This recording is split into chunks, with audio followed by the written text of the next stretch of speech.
پورے قرآن پاک میں جہاں کہیں بھی آپ دیکھیں کہ نون ساکن ہو، نون ساکن کے بعد با آ جائے تو نون ساکن کو میم سے بدل کر غنہ کر کے پڑھیں گے اور اسے اقلاب کرنا کہتے ہیں۔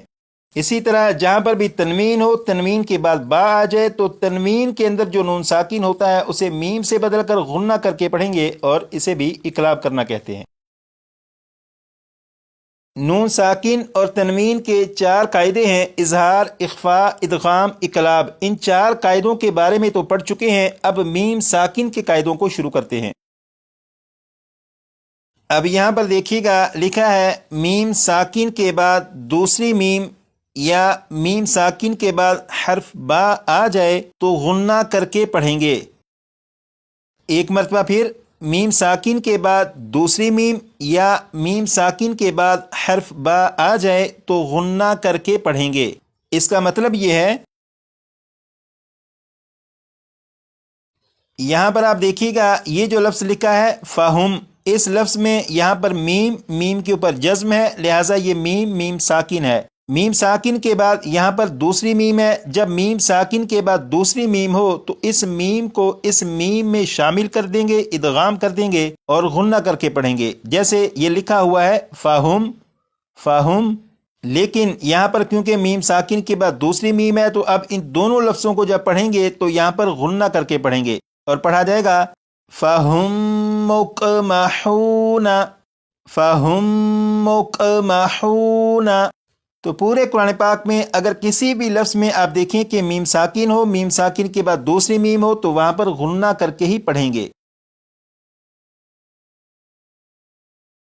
اسی طرح یہاں پر دیکھیے گا یہ ہے میم کے اوپر جزم ہے، جب میم کے اوپر جزم ہے تو یہ میم ساکن ہے۔ میم ساکن کے بعد یہاں پر با ہے، جب میم ساکن کے بعد با آ جائے تو میم ساکن میں غنہ کر کے پڑھیں گے، جیسے یہ لفظ لکھا ہوا ہے علیکم، لیکن یہاں پر میم ساکن کے بعد با ہے تو اس میم ساکن میں غنہ کر کے پڑھیں گے اور یہ پڑھا جائے گا علیکم بوکیل۔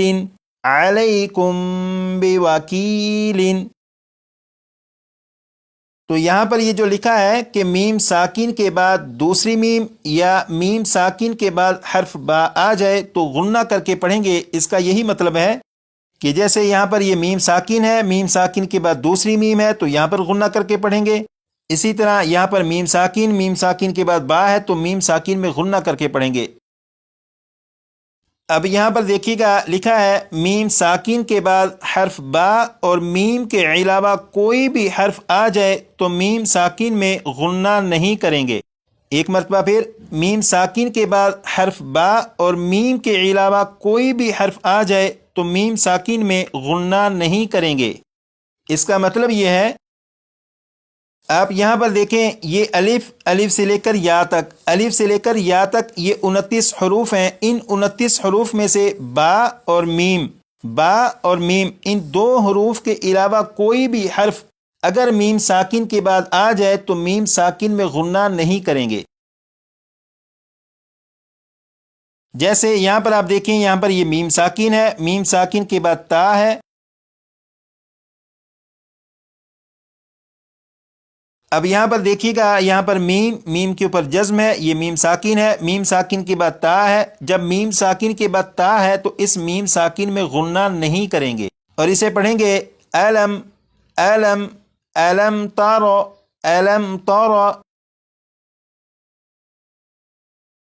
اسی طرح یہاں پر بھی دیکھیں میم کے اوپر جزم، لہٰذا یہ میم ساکن ہے، میم ساکن کے بعد یہاں پر یا ہے، جب میم ساکن کے بعد یا ہے تو اس میم ساکن میں بھی غنہ نہیں کریں گے اور اسے پڑھیں گے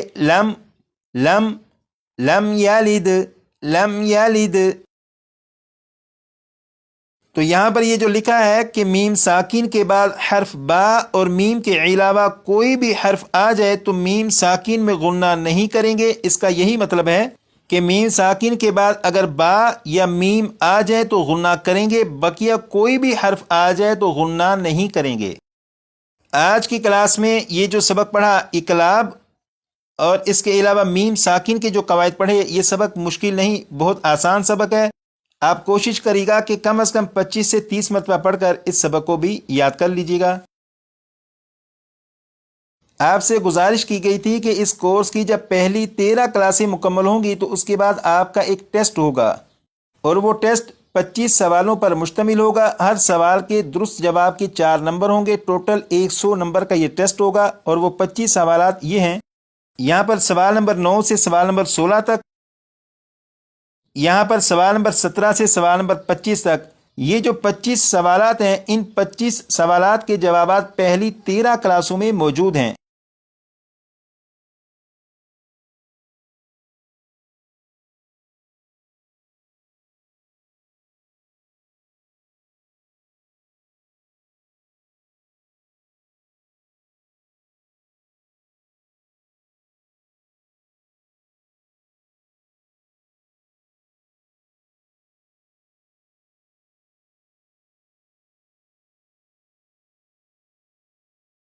پچیس سوالات کے بارے میں بھی آپ کو معلوم ہو چکا، ان کی جوابات کے بارے میں بھی معلوم ہو چکا۔ اب سوال یہ ہے کہ ٹیسٹ ہوگا کس طرح، اب اس کے بارے میں سنیے گا۔ آپ کو ایک ویڈیو سینڈ کی جائے گی، اس ویڈیو میں 25 سوالات پوچھے جائیں گے۔ جیسے یہاں پر آپ دیکھیں، یہ ہے سوال نمبر 1، کھڑی حرکات کسے کہتے ہیں؟ یہ سوال پوچھنے کے بعد میں اتنی دیر خاموش رہوں گا جتنی دیر میں اطمینان سے جواب دیا جا سکتا ہے۔ اس کے بعد جو سوال آپ سے پوچھا گیا ہوگا وہ سوال اور اس کا جواب آپ کو دکھایا جائے گا۔ جیسے یہاں پر دیکھیں، یہ لکھا ہے 1، اس کا مطلب ہے سوال نمبر 1، کھڑی حرکات کسے کہتے ہیں؟ یہ سوال ہے، اس کا جواب ہے کھڑا زبر، کھڑی زیر، الٹا پیش کو کھڑی حرکات کہتے ہیں۔ اس سوال اور جواب کو دیکھنے کے بعد آپ غور کر لیجیے گا کہ جو جواب آپ نے دیا وہ اور یہ جو جواب لکھا ہے، یہ دونوں جواب ایک جیسے ہیں یا ان میں فرق ہے۔ اگر آپ کا جواب اور یہ جواب ایک جیسے ہوئے تو اس کا مطلب ہوگا کہ آپ کا جواب درست ہے، لیکن اگر آپ کا جواب اس جواب سے ملتا جلتا نہ ہوا تو آپ سمجھ لیجیے گا کہ آپ درست جواب نہیں دے سکے۔ اگر آپ کا جواب درست ہو تو آپ اپنے پاس کاپی کے اوپر لکھ لیجیے گا کہ سوال نمبر 1 کا جواب درست۔ اسی طرح سوال نمبر 1 سے سوال نمبر 25 تک آپ سے سوالات پوچھے جاتے رہیں گے، آپ ان کے جوابات دیتے رہے گا، اور ہر سوال کے بعد آپ کو وہ سوال اور اس کا جواب بھی دکھایا جائے گا، تاکہ آپ خود فیصلہ کر سکیں کہ آپ نے درست جواب دیا یا درست جواب نہیں دے سکے۔ اور یہ ضروری نہیں کہ جس دن آپ کو ٹیسٹ والی ویڈیو سینڈ کی جائے اسی دن آپ اپنا ٹیسٹ دیجیے، بلکہ اگر آپ کو لگتا ہے کہ 2 سے 3 دن میں آپ بہترین تیاری کر سکتے ہیں تو بے شک 2 سے 3 دن کے بعد آپ ٹیسٹ دیجیے گا، لیکن کلاس آپ کے ساتھ ساتھ چلتی رہے گی۔